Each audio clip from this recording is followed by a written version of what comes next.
I, 30M, have been dealing with a situation that I never imagined would happen in my family. My father passed away 6 months ago after battling an aggressive form of lung cancer, leaving behind a substantial inheritance that included his house in an upscale neighborhood, significant savings, and most importantly, the manufacturing business he had built from scratch over 35 years. I have a stepbrother Mark, 35M, from my father's second marriage to Sandra, 55F. My biological mother passed away in a car accident when I was just 3, and my father married Sandra when I was 5. She was working as an accountant at Dad's company back then, and apparently they got close while working together. Growing up, Mark and I had what I would call a decent relationship. We weren't particularly close since he was already 10 when our parents got married, but we got along well enough. We shared a room for a few years until Dad's business really took off and we moved to a bigger house when I was 8. Mark always seemed a bit distant and sometimes jealous of my relationship with Dad, probably because Dad spent more time with me, especially when it came to the business. Dad's company manufactures specialized industrial equipment, and he was extremely passionate about it. He started teaching me about the business when I was quite young. I remember spending countless weekends at the factory with him, learning about the machines and processes. When I turned 16, I started working there during summer breaks, learning every aspect of the operation from the ground up. By the time I was in college, I was already familiar with most of the business operations. I chose to study business management in college because I always knew I wanted to join Dad's company. After graduating, I started working there full-time, and by 25, I was practically running the day-to-day operations while Dad focused on expansion plans and building relationships with bigger clients. Mark, on the other hand, never showed much interest in the family business. He went to an expensive private college, got a degree in marketing, and worked various corporate jobs in different cities. He would visit during major holidays, but that was about it. Sandra always tried to get him more involved, constantly suggesting that Dad should give him an executive position in the company. She would often comment about how it wasn't fair that I was being groomed to take over while Mark was left out. But Mark always declined, saying he preferred corporate life and didn't want to work in manufacturing. Everything changed dramatically when Dad got diagnosed with terminal cancer last year. The doctors gave him about 8 months, and during this time, Mark suddenly became extremely interested in the family business. He started visiting every weekend, asking detailed questions about operations, profit margins, and client relationships. He even offered to quit his corporate job to help out, saying he had finally realized the value of family business. Dad was really happy about this change. Despite being in pain and going through chemotherapy, he would spend hours talking to Mark about the business. He had always wanted both his sons to be involved, and he saw this as his wish finally coming true. I was a bit skeptical about Mark's sudden interest but didn't say anything because it made Dad happy. A month before Dad passed away, when he was still lucid and able to have proper conversations, he called me to his room one evening. He told me he had updated his will with a family lawyer.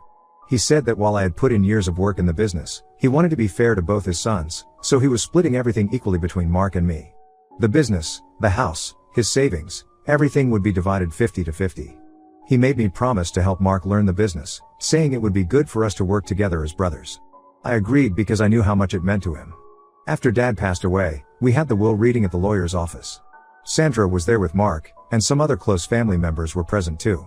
To everyone's shock, the will stated that Mark would get 70% of everything, including controlling interest in the business, while I would only get 30%. I was completely blindsided because this was totally different from what Dad had told me just a month before. When I brought this up, pointing out that Dad had specifically told me about the 50-50 split, Sandra got extremely defensive. She started saying that I was trying to cheat Mark out of his rightful inheritance and that Dad had changed his mind because he realized Mark deserved more as the older son. She even claimed that Dad had told her he regretted spending so much time teaching me the business instead of Mark. Something felt very wrong about the whole situation. The family lawyer who had been handling Dad's affairs for over 20 years looked uncomfortable during the reading. When I spoke to him privately afterward, he confirmed that he hadn't drafted this version of the will. This was a completely different document from what he and Dad had prepared. I hired a private lawyer to investigate, and what we discovered made my blood boil. During Dad's last few weeks, when he was in the hospital and heavily medicated on morphine due to the pain, Mark had brought in a new will for him to sign. The nurse who was present during the signing came forward and told us that Dad wasn't even fully conscious when he signed it. She said Mark had told her it was just some urgent business paperwork that couldn't wait. When I confronted Mark about this, his response shocked me even more. Instead of denying it, he actually tried to justify what he'd done. He said he deserved more because he was the older son and that I had already benefited enough from Dad's attention over the years. He brought up how I had gotten to learn the business from childhood while he had to figure things out on his own. He even said that Dad would have wanted him to have controlling interest because he had more real-world corporate experience. I took all the evidence to our family lawyer. He was horrified because he had drafted the original will with Dad and knew exactly what Dad's wishes were. We filed a case to contest the fraudulent will, but Mark and Sandra are fighting back hard. They've hired expensive lawyers and are dragging the process out. They've also started a smear campaign within the family. They're telling everyone that I'm trying to steal Mark's inheritance because I'm greedy and can't stand the thought of sharing control of the business. Sandra has been calling relatives crying about how I'm trying to rob her son of his birthright. She's even suggesting that I manipulated Dad all those years I worked with him, making him favor me over Mark. Some of our relatives are actually taking their side, saying I should be grateful for the 30% since I'm the younger son. They're saying that Mark needs the money more because he has a family to support while I'm single. Others are furious with Mark and Sandra for taking advantage of a dying man. The family is completely divided over this. Sandra keeps sending me long messages about how I'm destroying the family and that Dad would be disappointed in me. She says I'm being selfish and that if I really loved Dad, I would honor the will he signed, regardless of the circumstances. I've had to block her number because the emotional manipulation was getting too intense. I know I'm right to fight this. What they did was not just morally wrong but illegal. But seeing how it's tearing the family apart sometimes makes me wonder if I should just accept the 30% to keep the peace. Then I remember how they took advantage of Dad when he was dying and couldn't defend himself, and my resolve strengthens. I refuse to let them get away with this. Update 1: The situation with my inheritance has taken an even darker turn. During our investigation, my lawyer discovered something that made all the pieces fall into place. We found a series of emails between Mark and Sandra spanning the 6 months before Dad's death, methodically planning how to change the will. What's most shocking is that Sandra was actually the mastermind behind everything. The emails revealed that this wasn't just an opportunistic grab during Dad's final days, they had been planning this for years. Sandra had been quietly pushing Mark to take more interest in the business, not because she cared about family unity, but because she wanted him to understand enough to take control when the time came. She had convinced Mark that since he was her biological son, he deserved the lion's share of the inheritance. We discovered that Sandra had been monitoring Dad's business dealings closely through her contacts at the company. She knew exactly how much everything was worth and had been documenting every instance where Dad had favored me over Mark. She kept a detailed record of how many hours Dad spent teaching me the business versus spending time with Mark, using this to fuel Mark's resentment. The emails were honestly disturbing to read. Sandra would write things like, "Your father never appreciated you like he did him, and we need to make sure you get what you deserve." She had been feeding Mark's insecurities for years, constantly reminding him that Dad had chosen to teach me the business instead of him, telling him that Dad never loved him as much as he loved me. But here's what really made me sick: they had already planned what they were going to do with the business once they got control. They had been in talks with one of our biggest competitors about a potential sale. The emails showed they had already met with potential buyers and were discussing preliminary valuations. The business that Dad had built from nothing, that he had poured 35 years of his life into, they were planning to sell it to the highest bidder as soon as they got majority ownership. When I confronted Mark with these emails, he broke down completely. He admitted that Sandra had been working on him about this for years. She had convinced him that Dad had robbed him of his rightful place in the company by favoring me, and that changing the will was just a way to correct this injustice. He tried to apologize, saying he got caught up in his mother's bitterness and revenge plans, but I couldn't even look at him. I shared these emails with our extended family, and the reactions were explosive. Most of them have completely cut ties with Sandra and Mark. Even Mark's wife, who had been one of his strongest defenders, was disgusted when she learned they had been planning to sell the business. She had no idea about any of this and moved out with their kids last week. She's staying with her parents and is talking about filing for divorce. Sandra's response to all this was both predictable and infuriating. She's now claiming that the emails are fake and that I fabricated everything to turn people against them. She's telling anyone who will listen that I manipulated the evidence because I'm jealous of Mark's success in the corporate world. This is ridiculous because anyone who knows me knows I never cared about corporate success. I was happy running Dad's business and maintaining his legacy. What really breaks my heart is thinking about Dad's final months. While he was suffering through chemotherapy and trying to make peace with his situation, his wife and stepson were actively plotting to undo everything he had worked for. Instead of spending time with him and making his last days peaceful, they were meeting with potential buyers and planning how to change his will. The nurse told us that during his last weeks, Dad would often ask for me when he was lucid, but Sandra would tell him I was too busy to visit, another lie she used to manipulate the situation. The lawyer says we have an incredibly strong case now. The combination of the nurse's testimony about Dad's condition when he signed the new will, the emails showing premeditation, and the evidence of them already planning to sell the business before Dad even passed away, it all paints a clear picture of their intentions. The judge has already indicated that he takes a very serious view of people taking advantage of terminally ill patients. Mark tried to reach out to me yesterday, saying he wants to make things right. He offered to withdraw his claim to the inheritance if I would forgive him. But I told him this wasn't about the money anymore, it was about how he and Sandra had betrayed Dad's trust when he was at his most vulnerable. I told him I never wanted to see either of them again. Some things just can't be forgiven. Update 2: The court case was finally settled today, but what happened in the courtroom changed everything. Mark showed up without Sandra and asked to speak to the judge privately.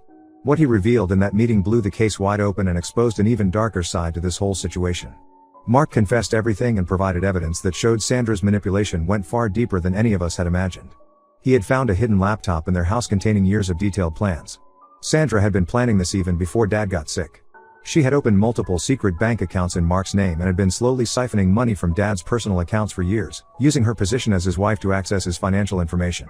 She had used Dad's medical condition and his strong painkillers to get him to sign multiple documents, not just the will. She had forged Dad's signature on several business documents that would have given her direct access to the company's accounts after his death. She had even prepared backdated papers showing that Dad had promised her partial ownership of the business when they got married. The most shocking revelation came when Mark explained why he finally decided to come clean. He discovered that Sandra had done something similar to her first husband before Dad. She had manipulated that situation too, gradually gaining control of most of his assets before divorcing him. The man had died shortly after, and his children had been left with almost nothing. Mark found this out when one of those children contacted him through social media, warning him about his mother's pattern of behavior. This discovery made Mark dig deeper into Sandra's past, and what he found made him realize just how calculating she had been all along. She had a history of getting close to wealthy business owners, both before and during her marriage to her first husband. Mark found old emails suggesting she had actually targeted Dad's company specifically, getting a job there to get close to him after learning about my mother's death. The judge invalidated the fraudulent will immediately after hearing all this. The original will, leaving everything split equally between Mark and me, was reinstated. But I told Mark I didn't want him to have any part of the business. He agreed and signed over his share to me in exchange for a cash settlement that was significantly less than what he would have gotten under the original will. He said he didn't deserve to be part of Dad's legacy after what he'd done. Sandra showed up at my house that evening in a complete rage. She was screaming about how I had turned her son against her and destroyed her family. She threatened to tell everyone about things I supposedly did when I was younger, claiming she had evidence of me stealing from the business as a teenager. It was all lies, but she was desperate and trying anything she could think of. I recorded everything on my phone and got a restraining order against her the next day. The most disturbing revelation came from Sandra's sister, who finally decided to speak up. She told us that Sandra had actually tried to cause problems in Dad's first marriage, to my biological mother. She had worked her way into a position at Dad's company back then and had apparently tried to create issues between my parents. After my mom died, she spent years carefully getting close to Dad before they finally got married. Learning this made me feel physically sick, thinking about how long she had been manipulating things. Some family members suggested that we should look into my mother's death more closely, but I shut that down immediately. I couldn't handle any more revelations, and dragging up the past wouldn't change anything now. Besides, I remember Dad telling me it was a clear case of a drunk driver hitting my mom's car, and that driver had died in the crash too. The whole situation has left me questioning every memory I have of my childhood with Sandra. Was anything real? Did she ever actually care about me, or was I just part of her long-term plan to get control of Dad's assets? Mark seems just as damaged by these revelations. Learning that your mother is capable of such calculated manipulation must be devastating. But I still can't forgive him for going along with her plans, regardless of how much she manipulated him. Update 3: Life has finally settled into a new normal, but the aftermath of everything still affects our family. The business is doing really well, and I've hired competent managers to help run it the way Dad would have wanted. I even implemented some of the expansion plans Dad had been working on before he got sick. Last quarter was our best ever, and I know Dad would have been proud. Mark moved to another state with his wife and kids after they reconciled. She had initially filed for divorce but decided to give him another chance after he came clean in court and cut ties with Sandra. He sends emails occasionally, mostly about his children and apologizing again for what happened. I respond politely but briefly. We'll never be close again, but I don't wish him any harm. He's working at a marketing firm there and seems to be doing okay. Sandra wasn't done trying to cause trouble though. Last month, on Dad's birthday, she showed up at his grave making a huge scene. She had apparently been telling people that I had somehow brainwashed both Dad and Mark against her. She brought some relatives I'd never even met before, showing them proof of how I had manipulated everyone. When security asked her to leave, she started screaming about how her husband and son had abandoned her, and they had to call the police. She tried to file a lawsuit claiming she was entitled to spousal support from Dad's estate, but her case was thrown out when our lawyer presented all the evidence of her fraud. The judge was particularly upset about how she had taken advantage of Dad's medical condition to get documents signed. After the graveyard incident, Mark finally cut all contact with her too. He sent me a long email explaining that she had been diagnosed with some mental health issues but was refusing treatment. He had tried to get her help, but she insisted that everyone else was the problem, not her. She's still convinced that she did nothing wrong and that we're all conspiring against her. I've moved on with my life now. I bought a house in a different neighborhood because Sandra kept showing up at my old place. I had to hire security because she still tries to contact me through fake social media accounts and sometimes sends people to check on me and report back to her. I keep all the evidence of her harassment in case I need to renew the restraining order. The business is thriving, and we recently landed some major contracts that Dad had been pursuing before he got sick. I expanded our production line just like he had planned, and our revenue has nearly doubled. Sometimes when I'm sitting in his old office, I wish he could see that his life's work is being carried on exactly the way he wanted. Some relatives still think I should forgive Mark since he came clean in the end and helped expose Sandra's schemes. They say he was just a victim of his mother's manipulation. But I just can't get past how he was willing to betray Dad when he was dying. He might have done the right thing eventually, but only after he got caught and discovered Sandra's past. Some betrayals you just can't come back from. I've learned a lot from this whole experience, mainly about how greed can destroy families and how you never really know someone's true nature until money is involved. I'm just grateful that I was able to preserve Dad's legacy and keep his business running the way he would have wanted. That's what matters most to me now.